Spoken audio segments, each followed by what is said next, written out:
अहमद गरीब लड़का था जो शहर के बाजार में ठेला लगाकर फल बेचता था। उसकी आंखों में गरीबी की लकीरें थीं और दिल उदासी से भरा हुआ था। वह चाहता था कि घर के हालात कुछ बदल जाएं। हर शाम को मायूस नजरों से आने जाने वाले लोगों को देखता रहता। आजकल उसके ज्यादा फल नहीं बिक रहे थे, इसीलिए वह परेशान रहने लगा था। लेकिन एक रात जब वह उस पुराने कब्रिस्तान के सामने से गुजरते हुए जा रहा था, अचानक ही एक झाड़ियों के पीछे से उसे किसी के रोने की आवाज आई थी। इस आवाज पर वह चौंक गया। जैसे ही झाड़ियों के पीछे गया तो उसके होश उड़ गए। अहमद नामक इस गरीब लड़के का नाम अहमद था और वह एक किराए के मकान में अपनी अम्मा और 2 छोटी बहनों के साथ रहता था। अहमद ने मैट्रिक तक शिक्षा हासिल कर ली थी और उसके पिता का निधन हो गया था, इसलिए अब वह फल बेचकर अपना और अपने घर का गुजारा करता था। लेकिन उसके घर के हालात बहुत खराब थे। अब वह शहर की एक पुरौनक मार्केट में अपना फलों का ठेला लगाता था। लेकिन एक दिन शहर के हालात खराब हो गए और सारे ठेले वालों को वहां से भगा दिया गया। अजीब भगदड़ मच गई थी। अहमद परेशान सा हो गया और फिर वह एक सुनसान जगह पर आकर खड़ा होने लगा, जहां पर ज्यादा भीड़ नहीं होती थी।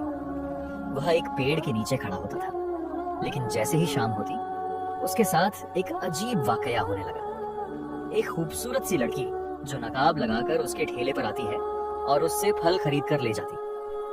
वह हर शाम अकेली आती थी और फल खरीदकर चुपचाप चली जाती। अहमद हैरान होता कि यह कौन है, कहां से आती है और हर रोज उसके ठेले से इतने सारे फल खरीदकर कहां ले जाती है। क्योंकि उस लड़की के कदम जिस तरफ उठ रहे होते, वहां तो वही पुराना कब्रिस्तान था जिसके बारे में तरह तरह के किस्से कहानियां मशहूर थीं। अहमद धीरे धीरे उस लड़की में दिलचस्पी लेने लगा था। फिर एक शाम को जब वह उसके ठेले पर आई तो वह उस लड़की से कहने लगा, तुम्हारा नाम क्या है? लड़की ने अपनी खूबसूरत आंखें उठाकर अहमद की तरफ देखा और कहने लगी, मैं एक परछाई हूं। इस बात का मतलब अहमद न समझ सका था। वह हैरत से उसे देखता रहा, यहाँ तक कि लड़की उसकी नजरों से ओझल हो गई। लेकिन एक शाम जब वह लड़की फल खरीदने नहीं आई तो अहमद कुछ बेचैन सा हो गया। फिर उस रात को उसके फल बिक ही ना हुए और वह मायूस सा सड़क किनारे खड़ा था। रात के 12 बजे वह घर की तरफ वापस जा रहा था और हर रोज की तरह उसी रास्ते से गुजर रहा था। उस पुराने कब्रिस्तान के पास से गुजरते हुए अचानक ही उसे किसी के रोने की आवाज आई थी और यह आवाज सुनकर वह परेशान हो गया। जैसे ही उसने उन झाड़ियों के पीछे झांक कर देखा तो वह हैरान रह गया। कोई लड़की जमीन पर पड़ी थी और उसका पांव जख्मी था। लड़की का चेहरा छिपा हुआ था। लेकिन जैसे ही उसकी नजर लड़की के चेहरे पर पड़ी, वह उसे देखकर हैरान रह गया। वह लड़की कोई और नहीं बल्कि वही थी जो रोजाना हर शाम को उसके ठेले से फल खरीदने आती थी। वह उसे जख्मी हालत में देखकर परेशान हो गया। लड़की रोते हुए कहने लगी, मुझे मेरे घर ले चलो, मैं जख्मी हूं। अहमद ने उसे सहारा देकर उठाया था। फिर अहमद उससे कहने लगा, तुम्हारा घर कहाँ है? लड़की ने अपनी खूबसूरत आंखें उठाकर अहमद की तरफ देखा और कहने लगी, यहाँ से थोड़ी दूर उस कब्रिस्तान के पीछे मैं अपनी माँ के साथ रहती हूँ। अहमद उसे उसके घर की तरफ ले जा रहा था। अगरचे वह रात के खौफनाक अंधेरे में थोड़ा डर रहा था, लेकिन फिर वह लड़की से कहने लगा, तुम्हें किसने नुकसान पहुंचाया है? तुम्हारी ये हालत किसने की है? लड़की उससे कहने लगी, कुछ लोग मेरे पीछे पड़े थे। सब लोग मेरी खूबसूरती की वजह से मुझे परेशान करते हैं, लेकिन वे मेरी सच्चाई नहीं जानते। जिस दिन मेरा राज उनके सामने आया, वे लोग मेरे पीछे कभी नहीं आएंगे। अहमद ये सुनकर दिल में सोचने लगा कि आखिर इस लड़की का क्या राज है। फिर थोड़ी ही देर बाद लड़की का घर आ गया था, लेकिन अहमद उस घर को देखकर खौफजदा हो गया, क्योंकि उसका घर बिल्कुल ही किसी खंडर की तरह लग रहा था। साथ ही एक बूढ़ी औरत उस घर से निकलकर उनके सामने आई थी, जिसे देखकर अहमद बुरी तरह डर गया। उस पास कोई दूसरा घर भी नहीं था और यह बिल्कुल एक वीरान और तन्हा रास्ता था जो आबादी से बहुत दूर था। उसे वापस जाने की बहुत जल्दी हो रही थी। ऐसा पहली बार हुआ था कि वह उस लड़की और उसकी माँ से बुरी तरह डर गया था और उस जगह से भी। वह जैसे ही वहां से जाने लगा, लड़की ने मुस्कुराकर उसे देखा था, लेकिन अहमद ने पलटकर उसे नहीं देखा और तेज तेज कदमों से चलते हुए वापस अपने ठेले के पास आ गया था। लेकिन जैसे ही ठेले के पास आया तो उसके पैरों तले से जमीन निकल गई, क्योंकि उसका ठेला जो बिल्कुल खाली पड़ा था और जिस पर बासी फल रखे थे, अनगिनत लाल लाल रंग के सेब और दूसरे कई फलों से भरा हुआ था।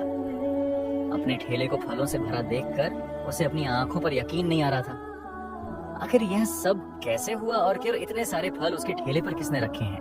अब वह फलों का ठेला लेकर घर आ गया था। उसने जेब में मौजूद थोड़े बहुत जितने भी पैसे थे अपनी माँ के हाथ पर रख दिए, लेकिन बार बार उसी लड़की के बारे में सोचे जा रहा था। आखिर कोई लड़की किसी वीरान और खंडहर से घर में कैसे रह सकती है?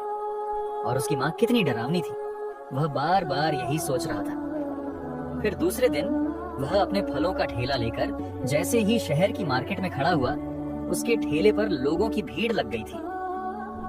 ठेला जो फलों से भरा हुआ था एकदम ही खाली हो गया था और अहमद की जेब नोटों से भर चुकी थी।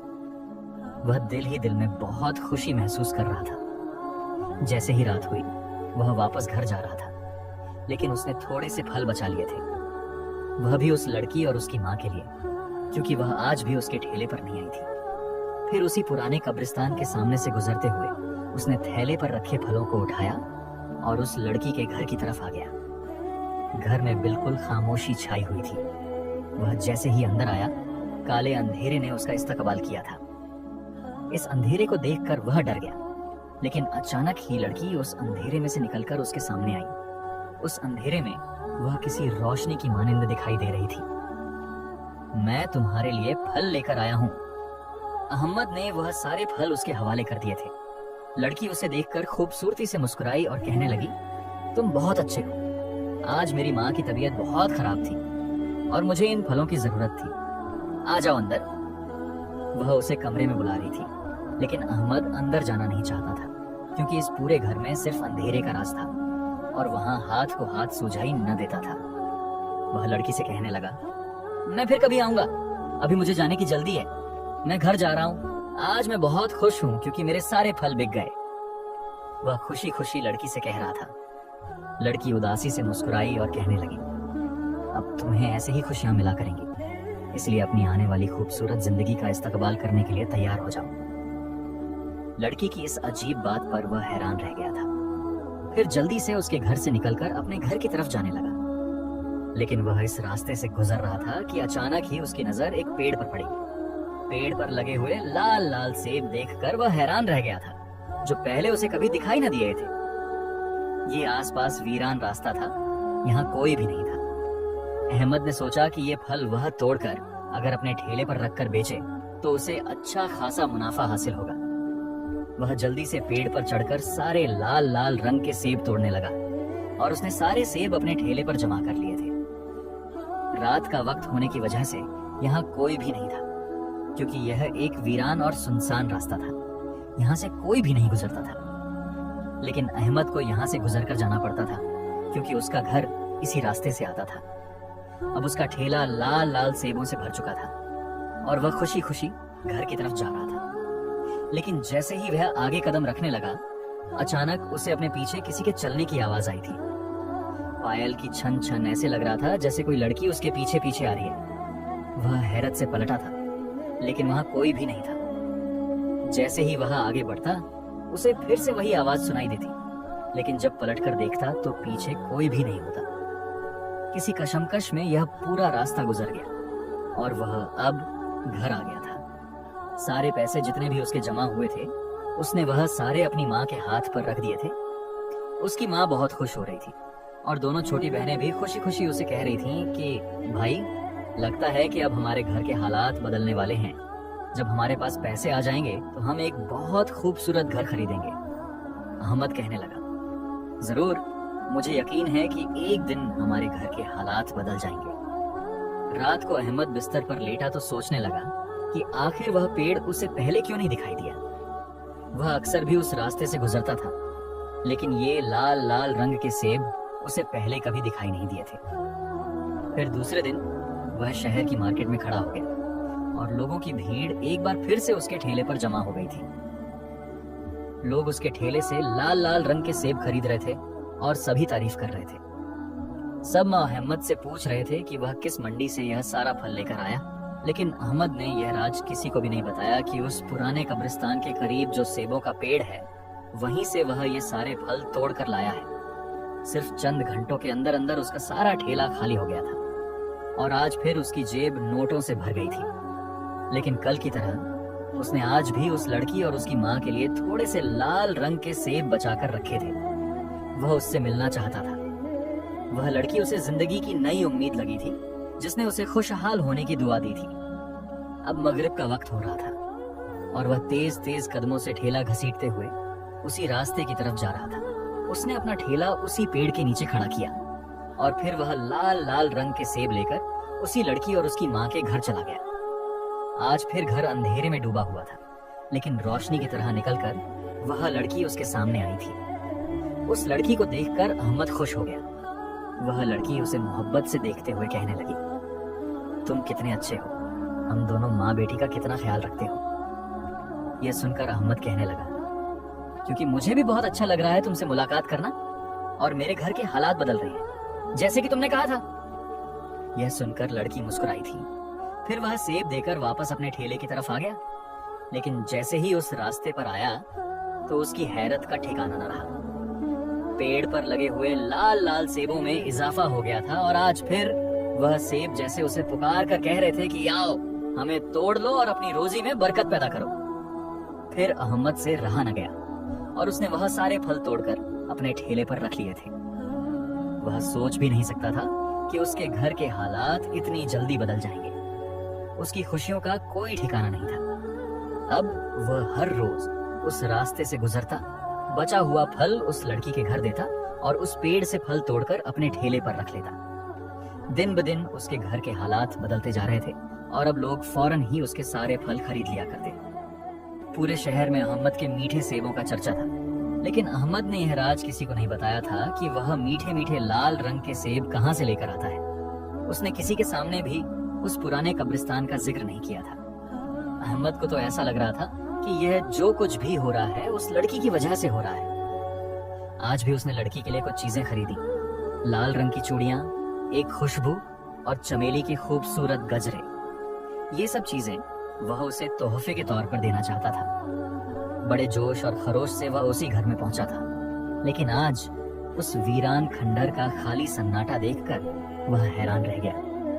लाख आवाजें देने के बावजूद भी वह लड़की उसके सामने नहीं आई थी। वह बहुत मायूस और उदास सा होकर वापस पलटने लगा। वह उस पुराने कब्रिस्तान से गुजरकर घर की तरफ जा रहा था, जब अचानक उसे अपने पीछे एक आवाज सुनाई दी, रुक जाओ लड़के, तुम कहां से आ रहे हो और तुम्हारे हाथों में ये चीजें कैसी हैं? अपने पीछे आने वाली आवाज सुनकर वह हैरान रह गया था। जैसे ही अहमद ने पलटकर देखा तो एक बूढ़े आदमी को देखकर वह चौंक गया। फिर वह बूढ़ा अहमद से कहने लगा कि वह रात के इस भयानक अंधेरे में इस कब्रिस्तान में क्या कर रहा है। अहमद उसे देखकर घबरा गया था। फिर वह जल्दी से कहने लगा, मैं इस कब्रिस्तान के पीछे जो घर है वहीं आता जाता हूँ। वहाँ एक लड़की अपनी माँ के साथ रहती है, उसे मेरी मदद की जरूरत है, मैं उसके लिए कुछ सामान लेकर आया था। यह सुनकर बूढ़ा आदमी जोर जोर से हंसा था। फिर वह अहमद के पास आकर कहने लगा, क्या तुम नहीं जानते कि वह घर तो कब से वीरान हो गया है? उस घर में कोई भी नहीं है, तो फिर एक माँ और एक बेटी कहां से आई? अहमद उस बूढ़े आदमी से कहने लगा, नहीं, वहां पर एक लड़की रहती है जिसकी माँ बीमार है और उसे मेरी मदद की जरूरत है। मैं हर रोज उसके लिए फ्रूट लेकर जाता हूँ, क्योंकि मैं एक फल बेचने वाला हूँ। उस लड़की ने कहा था कि एक दिन मेरी किस्मत बदल जाएगी, और ऐसा ही हुआ। मेरे घर के हालात बहुत बदल गए हैं। मैं खुद को खुशनसीब समझता हूँ, इसीलिए उस लड़की के लिए यह तोहफा लेकर आया था। बूढ़ा आदमी राजदारी से कहने लगा, देखो, मेरी बात को समझो और उस घर में दोबारा न जाना। क्या तुम नहीं जानते, वहाँ पर एक जिन्नजादी को कैद किया गया है और वह जिन्नजादी अक्सर ही किसी लड़की के रूप में आकर लोगों को परेशान करती है। क्या तुम उसके झांसे में तो नहीं आ गए? यह सुनते ही अहमद परेशान हो गया था। वह हैरत से उस बूढ़े आदमी को देख रहा था और उससे पूछने लगा, तुम कौन हो? वह बूढ़ा आदमी कहने लगा, मैं इस कब्रिस्तान का गोरखन, कब्र खोदने वाला हूँ और यहाँ की हर बात से वाकिफ हूँ। तुम्हारी भलाई इसी में है कि तुम दोबारा यहाँ कभी नहीं आना। यहाँ से चले जाओ, यहाँ पर जिन्नातों का बसेरा है। उस बूढ़े आदमी ने अहमद को बहुत डरा दिया था। वह मायूस सा होकर गजरे और खुशबू वहीं फेंकता हुआ घर चला आया था। लेकिन आज उस रास्ते से गुजरते हुए उसे वह लाल सेबों का पेड़ भी दिखाई नहीं दिया। उसने आज वाले सारे पैसे माँ के हाथ पर रख दिए थे। अगले दिन वह शहर की मार्केट में खड़ा था, लेकिन बार बार लोग उससे आकर पूछ रहे थे कि वह मीठे सेब क्यों नहीं लेकर आया, जिसकी वजह से पूरे शहर की मार्केट में उसका चर्चा था। लेकिन अहमद के चेहरे पर मायूसी थी। वह हर हाल में उस लड़की के बारे में जानना चाहता था। फिर काफी रात तक वह मार्केट में खड़ा रहा, यहाँ तक कि रात के 12 बज गए। अब वह घर जाना चाहता था। उसी रास्ते से गुजरते हुए वह एक बार रुका था। उसका दिल चाह रहा था कि वह जाकर देखे कि उस घर में वह लड़की अब भी मौजूद है या नहीं। लेकिन अचानक उसे बूढ़े गोरखन की बात याद आई थी। फिर वह इस बात को सोचकर अपने घर जाने लगा। लेकिन थोड़ी ही दूर गया था कि अचानक उसे अपने पीछे पायल की आवाज आने लगी। ऐसे लग रहा था जैसे कोई लड़की उसके पीछे पीछे आ रही है। वह जैसे ही इन आवाजों पर पलटा तो उसकी आंखों ने हैरत अंगेज मंजर देखा था। उसी पेड़ के नीचे वह लड़की खड़ी थी, जिस पर लगे हुए लाल रंग के सेब उसे अपनी तरफ आकर्षित कर रहे थे। लेकिन वह लड़की को देखकर डर गया। लड़की की आंखें बड़ी अजीब हो रही थी। उसने काले रंग का लिबास पहन रखा था और उस काले दुपट्टे से मुंह छिपा रखा था। लेकिन वह हाथ के इशारे से उसे अपनी तरफ बुला रही थी। वह न चाहते हुए भी उसके पास चला आया था। मैं तुम्हारे घर गया था, तुम्हारे लिए तोहफा लेकर। तुम कहीं पर भी नहीं थी, लेकिन मुझे तुम्हारे बारे में सच्चाई जाननी है। आखिर तुम कौन हो? तुम्हारा नाम क्या है? लड़की ने कोई जवाब नहीं दिया था, बल्कि खामोशी से अहमद को देखती रही। फिर कहने लगी, क्या तुम इस पेड़ के मीठे मीठे सेब हासिल करना चाहते हो? हर रोज की तरह वे पैसे कमाना चाहते हो? अगर इसका जवाब हाँ में है तो तुम्हें मेरी बात सुननी होगी। अहमद हैरत से कहने लगा, कैसी बात? वह लड़की कहने लगी, मेरा नाम आलिया है और मैं कोई इंसानी लड़की नहीं, बल्कि एक जिन्नजादी हूँ। मुझे और मेरी माँ को हजारों साल पहले इस बस्ती के लोगों ने इस पेड़ पर कैद कर दिया था, जिसके नीचे मैं आज खड़ी हूँ। मैं यहाँ से कहीं जुदा नहीं हो सकती, नहीं यहाँ से कहीं जा सकती हूँ। लेकिन अब मैं आजादी हासिल करना चाहती हूँ। आज से 20 साल पहले तुम्हारे पिता ने मेरी माँ की मदद करनी चाहिए थी, लेकिन उससे पहले ही वह मौत का शिकार हो गया। लेकिन उसने कहा था कि मैं तुम्हारी मदद नहीं कर सका, लेकिन मेरा बेटा तुम्हारी मदद जरूर करेगा। इसीलिए मैं तुम्हारी तलाश में इस शहर की सड़कों पर घूमती थी। मैं नहीं जानती थी कि तुम एक फल बेचने वाले हो, लेकिन जब मैंने तुम्हें पहचाना तो मुझे बहुत खुशी हुई। अब मुझे तुम्हारी मदद की जरूरत है। मुझे यहाँ से आजाद करो, इस पेड़ से। यहाँ पर मेरी माँ भी रहती है, लेकिन वह बहुत बीमार है। यहाँ से आजादी के बाद मैं अपने कबीले में वापस चली जाऊंगी, जहाँ पर हम जिन्नात रहते हैं। लेकिन मैं अभी नहीं जा सकती, क्योंकि मैं एक कमजोर और ताकत से महरूम जिन्नजादी हूँ। तुम ही हो जो मुझे आजादी दिला सकते हो, जैसे कि तुम्हारे पिता ने हमें आजाद करने की कोशिश की थी। अहमद ये सुनकर हैरान रह गया था। उसे अभी तक यकीन नहीं आ रहा था कि वह कोई लड़की नहीं, वह एक जिन्नजादी है, जिसकी मोहब्बत में अहमद गिरफ्तार हो गया था। फिर वह लड़की उसे कहने लगी, यहाँ से थोड़ी दूर एक पहाड़ है। उस पहाड़ के पीछे एक नदी बहती है। उस नदी का मीठा पानी और वहाँ उस नदी के पास लगे हुए चंद पौधे मेरी रिहाई का बाइस बन सकते हैं। तुम उनके पत्ते लेकर आना और उस नदी का पानी इस पेड़ पर छिड़कना। इस तरह से मैं और मेरी माँ आजाद हो जाएंगे। मैं और किसी को यह राज नहीं बता सकती थी। मैं जानती हूँ कि जिस तरह मैं तुम्हें चाहने लगी थी, उसी तरह तुम भी मुझसे मोहब्बत करने लग गए थे, और मेरी मोहब्बत में आकर तुम यह काम जरूर करोगे। मुझे यकीन है कि तुम मेरी मदद करोगे, मुझे और मेरी माँ को यहाँ से आजादी दिलाओगे। वह जिन्नजादी बड़ी आस से अहमद को देख रही थी। अहमद ने एक गहरी सांस ली और कहने लगा, मैं तुम्हें आजादी जरूर दिलाऊंगा, क्योंकि तुम्हारी वजह से हमारे घर के हालात बदल गए हैं। इस पेड़ पर लगे हुए मीठे मीठे सेब बेचकर काफी हद तक मेरे घर के हालात बदल गए हैं। अब मैं खुद मुख्तार हूँ, किसी का मोहताज नहीं। मैं तुम्हारी मदद जरूर करूंगा। जिन्नजादी आलिया यह सुनकर बहुत खुश हुई थी। फिर वह कहने लगी, मैं तुम्हारा इंतजार करूंगी। यह कहते ही वह उसके सामने से गायब हो गई थी। अगले दिन अहमद काम पर नहीं गया था, क्योंकि वह उसी पहाड़ी पर जाना चाहता था। जैसे ही उस पहाड़ी के पीछे गया, उसके पीछे बहती नदी और लगे हुए हरे रंग के पौधे देखकर उसे उस जिन्नजादी की बात पर यकीन हो गया था। नदी का पानी उसने बोतल में भर लिया था और चंद पत्ते भी उन पौधों के तोड़कर अपने पास रख लिए थे। जैसे ही वह वहां से आने लगा, अचानक किसी खौफनाक चेहरे वाले आदमी ने उसका रास्ता रोक लिया था। अहमद उसे देखकर डर गया। फिर वह आदमी कहने लगा, मैं एक जिन्नजाद हूँ, तुम हमारी बस्ती का पानी और पौधे नहीं ले जा सकते। हम यहाँ किसी इंसान को आने की इजाजत नहीं देते। इसकी बात सुनकर अहमद घबरा गया। वह जल्दी से कहने लगा, लेकिन मैं किसी की मदद करना चाहता हूँ, किसी को आजादी दिलाना चाहता हूँ, मेरा मकसद नेक है। वह जिन्नजात कहने लगा, ये पौधे और पानी सिर्फ जिन्नात इस्तेमाल कर सकते हैं, इंसान नहीं। अहमद जल्दी से कहने लगा, मैं भी किसी जिन्नजादी की मदद करना चाहता हूँ जो हजारों साल से एक पेड़ की कैदी है। मैं उसे आजादी देकर खुशी महसूस करूंगा। यह सुनकर वह जिन्नजात कहने लगा, ठीक है, तुम्हारा मकसद नेक है, मैं तुम्हें यह ले जाने की इजाजत देता हूँ।